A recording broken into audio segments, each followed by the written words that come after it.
Hey, I'm gonna say it since y'all don't want to say it, man. Enough's enough, bro. Like, you finna go try to protest this man's funeral, bro? Like, for real? Really, bro?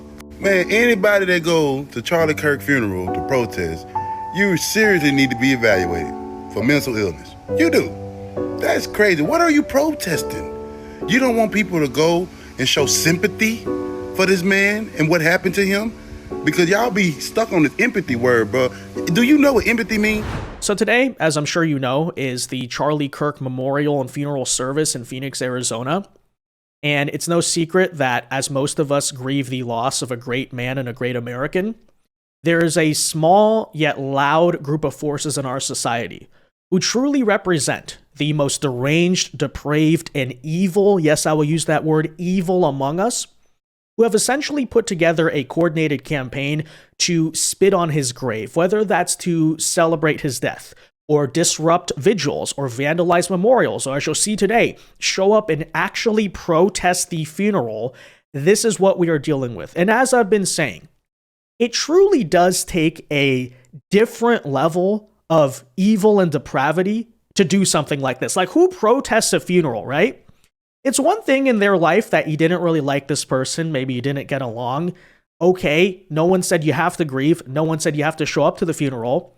It's another thing to essentially go to someone's funeral as people who did care about this person in their life are grieving and say, hey, F you, I'm going to disrupt this. I'm going to make this whole big stand about myself. Let me just say, there is a reason why historically in human societies, crimes like grave robbing or desecrating the dead were seen as such low down, degenerate, like the worst kinds of crimes. Because again, who does that? Who does that? But of course, these are the people who are currently trying to take power and influence in American society. And this is the very force of evil that Charlie Kirk fought against throughout his life. The bad news is, of course, leftists did show up in predictable fashion to protest Charlie's funeral today. The good news, though, is that it didn't exactly go the way that perhaps they were expecting. As a matter of fact, I would say, if you ever wanted a stronger contrast of good versus evil, and also who is winning, and ultimately who wins in the end, this is it right here. Because I kid you not, as tens of thousands, actually the estimates are saying hundreds of thousands of people showed up to honor the life of a great man and worship God in the process. This is the scene outside. Less than 10 leftist protesters showed up to their big day of grave spitting. On one hand, maybe that's surprising. On the other hand, it shouldn't be. Because even in the other cases across this country where we've seen protests against Charlie Kirk or this or that, notice how it's never more than a couple dozen people. These people act like they're in charge. They rule through fear and intimidation, but they don't really represent, frankly, a majority of anything. They're pathetic. And that's ultimately what the real face of evil is. Not some strong, powerful supervillain, It's interesting, a lot of the pop culture depictions of biblical themes often show God and Satan as equals, right? Satan is like this big, bad, powerful supervillain.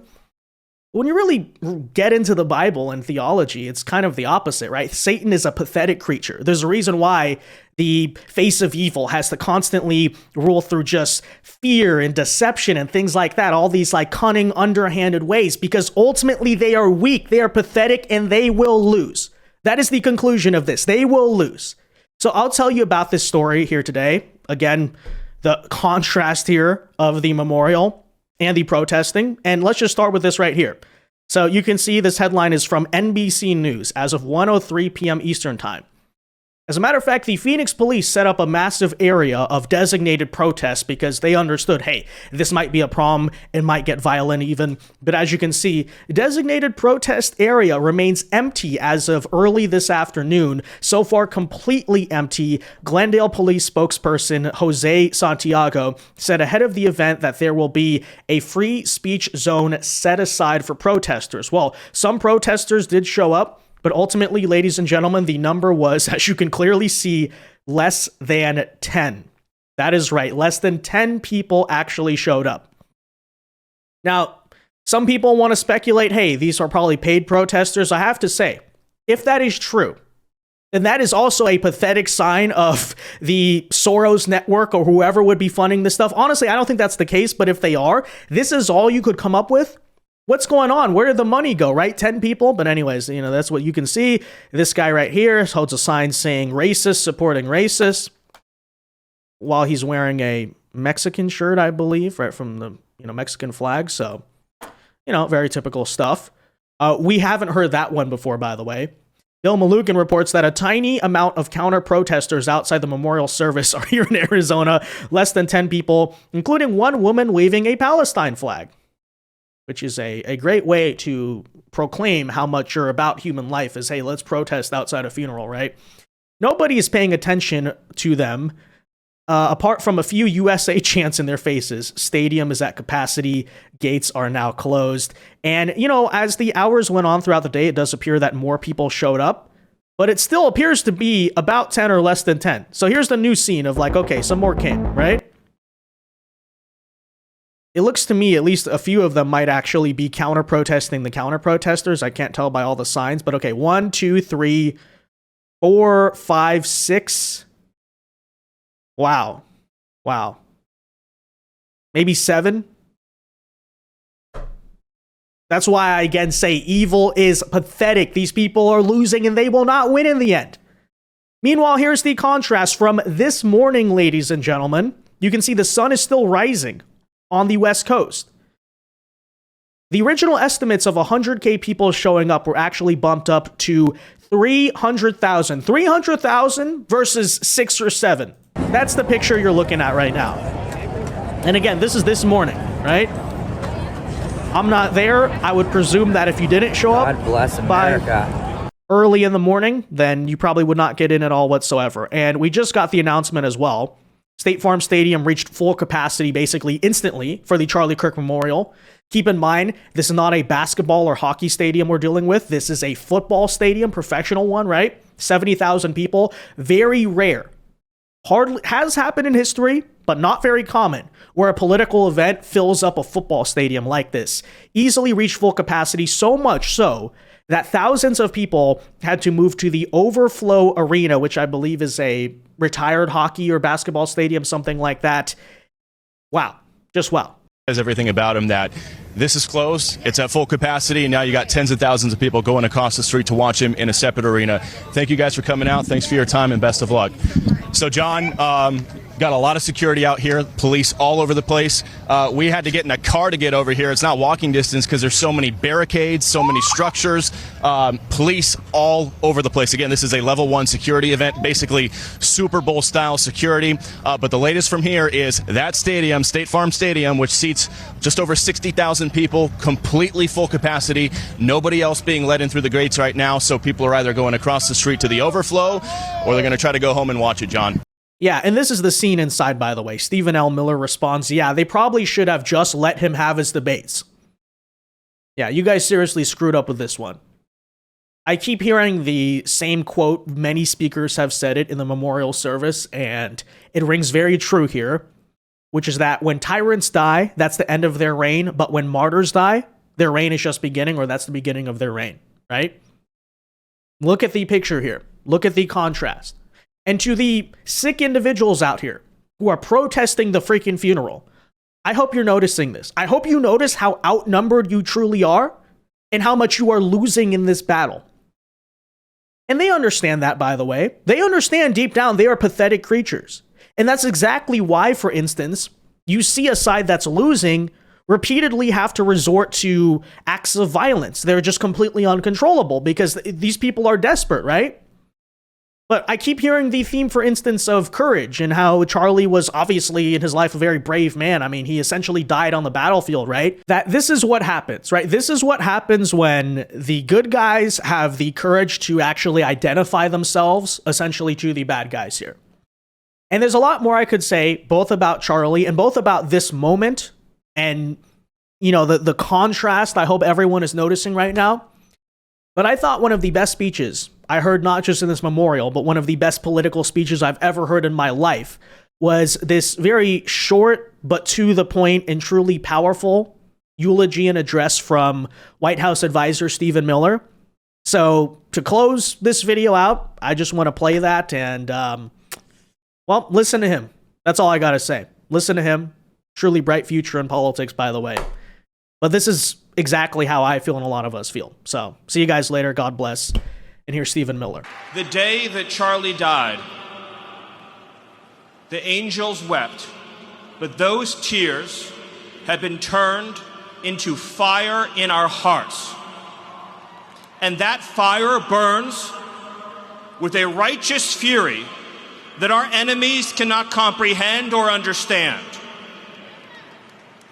When I see Erica and her strength and her courage, I am reminded of a famous expression. The storm whispers to the warrior that you cannot withstand my strength. And the warrior whispers back, I am the storm. Erica is the storm. We are the storm. And our enemies cannot comprehend our strength, our determination, our resolve, our passion. Our lineage and our legacy hails back to Athens, to Rome, to Philadelphia, to Monticello. Our ancestors built the cities. They produced the art and architecture. They built the industry. Erica stands on the shoulders of thousands of years of warriors, of women who raised up families, raised up city, raised up industry, raised up civilization, who pulled us out of the caves and the darkness into the light. The light will defeat the dark. We will prevail over the forces of wickedness and evil. They cannot imagine what they have awakened. They cannot conceive of the army that they have arisen in all of us. Because we stand for what is good, what is virtuous, what is noble. And to those trying to incite violence against us, those trying to foment hatred against us, what do you have? You have nothing. You are nothing. You are wickedness, you are jealousy, you are envy, you are hatred. You are nothing. You can build nothing. You can produce nothing. You can create nothing. We are the ones who build. We are the ones who create. We are the ones who lift up humanity. You thought you could kill Charlie Kirk? You have made him immortal. You have immortalized Charlie Kirk. And now millions will carry on his legacy. And we will devote the rest of our lives to finishing the causes for which Charlie gave his last measure of devotion. You cannot defeat us. You cannot slow us. You cannot stop us. You cannot deter us. We will carry Charlie and Erica in our heart every single day and fight that much harder because of what you did to us. You have no idea the dragon you have awakened. You have no idea how determined we will be to save this civilization, to save the West, to save this republic. Because our children are strong, and our grandchildren will be strong, and our children's children's children will be strong. And what will you leave behind? Nothing. Nothing. To our enemies, you have nothing to give, you have nothing to offer, you have nothing to share, but bitterness. We have beauty, we have light, we have goodness, we have determination, we have vision, we have strength. We built the world that we inhabit now, generation by generation, and we will defend this world. We will defend goodness, we will defend light, we will defend virtue. You cannot terrify us, you cannot frighten us, you cannot threaten us, because we are on the side of goodness, we are on the side of God. And to my friend Charlie, to my brother Charlie, I know you are looking at us right now. I know you're watching Erica right now. I know you're watching your children right now. And I promise you, my friend, I promise you, my brother, we will prove worthy of your sacrifice. We will prove worthy of your time on earth. We will make you proud. We will finish the job. We will defeat the forces of darkness and evil, and we will stand every day for what is true, what is beautiful, what is good. And we will achieve victory for our children, for our families, for our civilization, and for every patriot who stands with us. God bless you. God bless Turning Point. God bless Erica. God bless the Kirk family. God bless our heroes. And God bless the United States of America. Thank you.